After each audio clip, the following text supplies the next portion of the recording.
नमस्कार प्यारे बच्चों, एक बार फिर से हाजिर हूँ आपके साथ हिमाचल जीके की क्लास लेकर। आज की जो हमारी क्लास रहेगी वो रहेगी चंबा के बारे में। तो अभी तक जो भी हमने 4 या 5 क्लासेस लगाई हैं उसमें हमने कांगड़ा ज़िले को पूरा क्या कर दिया है, डिस्कस। तो आज जिस ज़िले की बारी है उसका नाम है चंबा। तो जैसे ही आपकी नज़र बोर्ड के ऊपर पड़ रही हो तो आप देख रहे हो कि यहाँ पे ये क्या बनाया हुआ है, मैंने चंबा का मैप बनाया हुआ है। तो सबसे पहले तो हमारे को ये है कि हाँ चंबा है तो ये हमारा कौन सा जो ज़िला है, ये तो ये हिमाचल के जितने 12 ज़िले हैं उसमें से एक ज़िला है हमारा, कौन सा है, चंबा। इसके नीचे कौन सा ज़िला पड़ता है, कांगड़ा, जो हम ऑलरेडी क्या कर चुके हैं, डिस्कस। तो हम किस तरह से चलेंगे एक फ्लो में कि जैसे कांगड़ा कर लिया, फिर चंबा, फिर उसके साथ लाहौल स्पीति, इस तरह से चल के इस पूरे मैप को आने वाले दिनों में क्या करेंगे, कंप्लीट। तो सबसे पहले जो मैंने यहाँ पे आपको बताया कि ये कौन सा ज़िला है, चंबा। तो चंबा के अगर हम हेड क्वार्टर की बात करें तो हेड क्वार्टर होता है कि या उसको हिंदी में हम क्या बोलते हैं, जिला मुख्यालय, जहाँ से पूरे जो हमारा डिस्ट्रिक्ट होता है उसकी सारी गतिविधियां जो है उसको ऊपर नज़र रखी जाती है, ठीक है। तो वो है इस हमारा चंबा। तो सबसे पहले हम बात करते हैं कि जो हमारा चंबा जिला था उसका गठन कब हुआ था, जिले के रूप में उसका गठन कब किया गया था। तो उसका जिले के रूप में गठन जो था वो आपका 15 अप्रैल 1948 को क्या किया गया था, गठन किया गया था। इसके बाद मैंने बात बोली कि जिले का जो हमारा ये जिला है इसका मुख्यालय क्या है। तो इसका हमारा जो मुख्यालय है वो क्या है, चंबा है। इसके बाद हम बात करते हैं कि जो हमारा ये जिला है इसका एक्चुअल में क्षेत्रफल कितना, आप देख रहे होंगे इसकी ये बाउंड्रीज बनाई हुई है। तो यहाँ ये इसके अंदर अंदर जितना भी एरिया आ रहा है वो है आपका 6528 वर्ग किलोमीटर। मतलब अभी इस क्लास में मैंने आपको वही चीज़ें लिखी हैं जो बहुत ज़्यादा क्या है, इंपॉर्टेंट, और यहाँ से एग्जाम में 1-1, 2-2 नंबर के क्या आते रहते हैं, क्वेश्चन आते रहते हैं। इसके बाद बात करते हैं हम कि जो अभी हमारा चंबा जिला है उसकी साक्षरता दर कितनी है। तो साक्षरता दर की बात करें तो आपको पता है हिमाचल में जो भी लास्ट सर्वे हुआ है वो कब हुआ है, 2011 में। तो जो 2011 में हमारी साक्षरता दर थी चंबा जिले की वो थी लगभग 72.17%।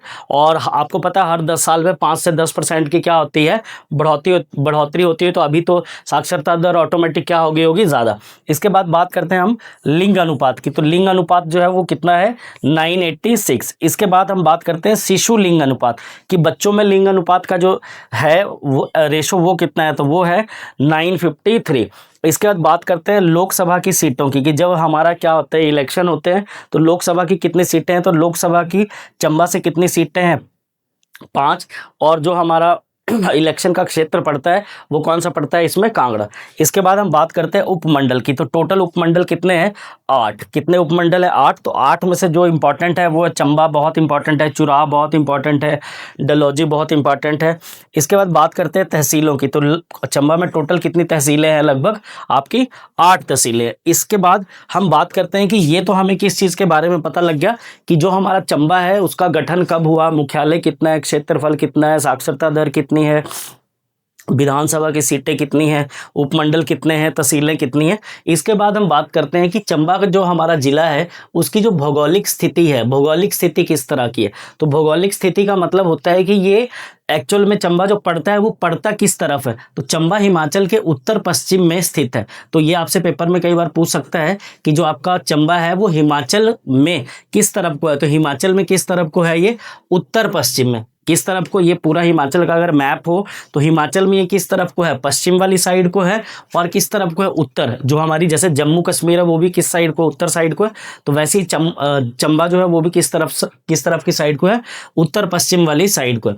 इसके बाद हम बात करते हैं कि जो चंबा है हमारा जिला उसकी सीमाएं किसके किसके साथ लगती है। तो चंबा की सीमाएं किसके साथ लगती है, JNK मतलब जम्मू एंड कश्मीर के साथ। उसके बाद किसके साथ लगती हैं, जो हमारा अगला जिला है कौन सा, लाहौल स्पीति, उसके साथ भी लगती हैं। ये हमारा अलग से क्या है, अपना यूनियन टेरिटरी है, उसके साथ लगती हैं। और चंबा की सीमाएं किसके साथ लगती हैं, कांगड़ा जिले के साथ भी लगती हैं। तो पेपर में आपसे ये क्वेश्चन पूछ सकता है कि कौन से राज्य के साथ लगती हैं और कौन से डिस्ट्रिक्ट्स के साथ लगती हैं। तो कितने डिस्ट्रिक्ट के साथ लगती हैं, आपका लाहौल स्पीति के साथ और किसके साथ, कांगड़ा के साथ। इसके बाद बात करते हैं कि जो हमारा चंबा जिला है इसमें कौन कौन सी इंपॉर्टेंट क्या है, पर्वत श्रृंखलाएं हैं। तो इसमें एक सबसे इंपॉर्टेंट जो पर्वत श्रृंखला है वो कौन सी है, आपकी हाथीधार। इसके बाद जो इंपॉर्टेंट है वो कौन सी है, आपकी पांगी। इसके बाद हम बात करते हैं चंबा में जो इम्पोर्टेंट क्या आते हैं, दर्रे आते हैं। तो जो बहुत ज़्यादा इम्पोर्टेंट दर्रे हैं उनमें से एक है जालसू दर्रा, ये बहुत बार आपके एग्जाम्स में पूछा गया है। इसके बाद है आपका सांच दर्रा, इसके बाद आपका कुगती दर्रा। ये तीनों के तीनों दर्रे बहुत बार एग्जाम में एक एक नंबर में क्या है, डायरेक्ट पूछे जाते हैं। इसके बाद हम बात करते हैं कि चंबा जिले से कौन कौन सी नदियाँ जो हैं वो निकलती हैं। तो चंबा जिले में जो नदी है वो कौन सी है, चिनाब, और जिसको किस नाम से जाना जाता है, चंद्रभागा के नाम से। ये कहाँ से निकलती, ये निकलती है थिरौट से चंबा में प्रवेश करती है। ये थिरौट नाम का क्या है, विलेज है, वहाँ से चंबा के अंदर क्या करती है, निकलती है, मतलब एंटर करती है। इसके बाद जो बहुत इंपॉर्टेंट नदी है वो कौन सी है, रावी नदी, जो आपकी कहाँ से निकलती है, बड़ा भंगाल से निकलती है। अभी आपको पता है अभी 10-15 दिन ही हुए मानसून को थोड़ा सा स्लो डाउन होते हुए, तो रावी नदी ने इस बार चंबा में बहुत ज़्यादा क्या मचाया है, कोहराम मचाया है, क्योंकि बहुत ज़्यादा अपर हिमालयाज़ में क्या हुई है, बारिश हुई है, तो वो सारा का सारा पानी का फ्लो किधर से होकर जाता है, रावी नदी से ही निकलता है। तो बहुत सारे गाँव में इसकी वजह से क्या है, बहुत बड़ा बड़ा डिजास्टर आया रावी नदी की वजह से। इसके बाद हम बात करते हैं जो अगली इंपॉर्टेंट चीज़ है, वो है चंबा में हमारी कौन सी घाटियाँ। तो घाटियाँ कौन कौन सी इंपॉर्टेंट है, हमारी रावी घाटी बहुत इंपॉर्टेंट है। इसके बाद आपकी जो मेन घाटी है वो कौन सी है, चिनाब घाटी।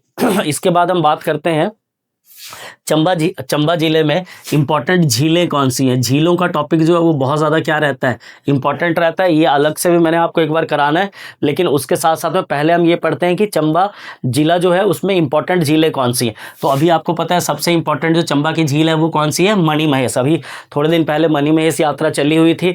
उसके बाद जो झील इंपॉर्टेंट है वो है गढ़ासरू, इसके बाद कौन सी है, खजियार झील, उसके बाद है कौन सी, महाकाली, और फिर कौन सी है, लामा। अब ये लामा झील जो है ये 90% एग्जाम्स में जो है आपसे क्या की जाती है, पूछी जाती है। तो ये था चंबा जिले के बारे में इंपॉर्टेंट क्वेश्चंस, या बोलें तो इंपॉर्टेंट पॉइंट्स जो चंबा के इंट्रोडक्शन में आपको क्या होने चाहिए, पता होना चाहिए। अगर आप किसी भी ऐसे एग्जाम के किसी भी हिमाचल प्रदेश के स्टेट लेवल के कॉम्पिटिटिव एग्ज़ाम की तैयारी कर रहे हैं, जैसे अभी आने वाले समय में पटवारी का एग्ज़ाम आना है, उसके बाद में आपके टीजीटी, कमीशन, आर्ट्स वगैरह के, और भी पुलिस, ये वो जो भी पटवारी के एग्ज़ाम आने हैं, तो उनमें अगर आपसे कोई भी चंबा ज़िले के किसके बारे में पूछ ले, इंट्रोडक्शन के बारे में, तो ये बेसिक सी जो 30-40 चीज़ें हैं ये आपको एटलीस्ट क्या होनी चाहिए, पता होनी चाहिए। और यहाँ से क्वेश्चन आने के चांसेस जो रहते हैं वो क्या रहते हैं, बहुत ज़्यादा रहते हैं। तो बने रहिए हम मेरे YouTube चैनल के साथ इसी तरह की और वीडियोस के लिए।